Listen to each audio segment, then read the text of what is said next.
All right, so I wanted to make sure that since all of you are on the call because you have a career account with Devex, and so one of the benefits of a career account is being able to participate in webinars like this today.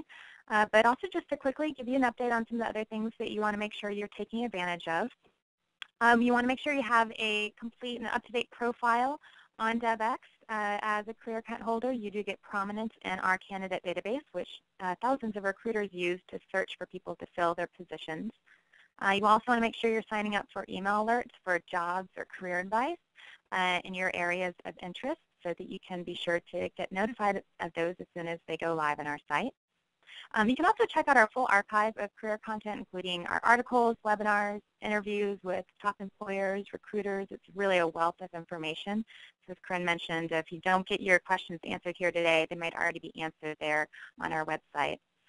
You can learn about potential employers in our organization directory. So as a career account holder, you get access to career profiles of over 10,000 different hiring organizations that we have captured in the organization directory, explaining where they're headquartered, where they have field offices, what sectors they work in, how big or small they are. A lot of really great information for trying to narrow in on potential employers.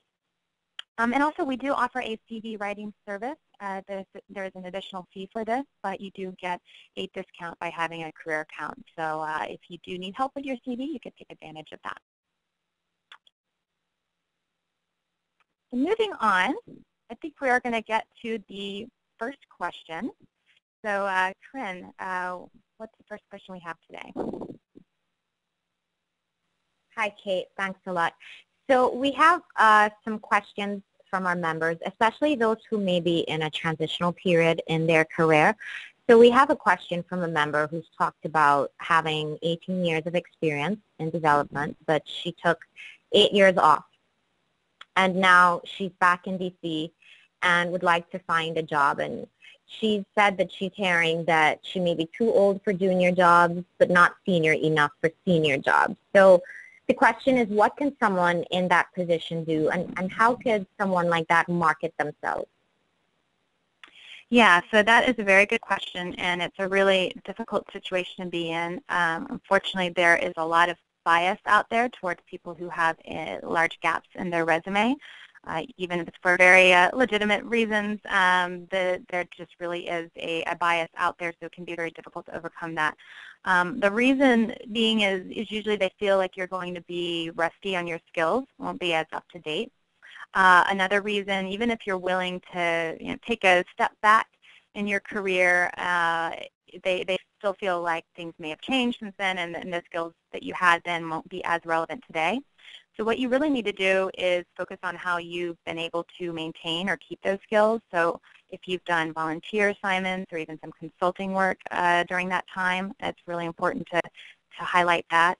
You might want to consider doing some trainings or other coursework to try to stay up to date on some of those skills. That can help as well. But it's also just going to take a lot of work. So you're going to have to really get out there and network.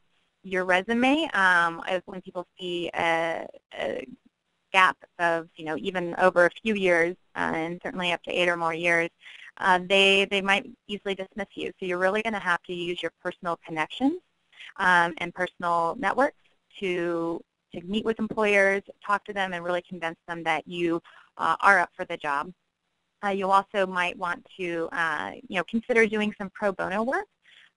So you could reach out to maybe smaller organizations that really need a lot of help or capacity, offer to do some work, like say pro bono versus volunteer, because it really shows that it is professional level work that you're doing and there is real value behind it. And that can kind of help build up your resume, help build your connections, and maybe keep your skills up to date and fresh.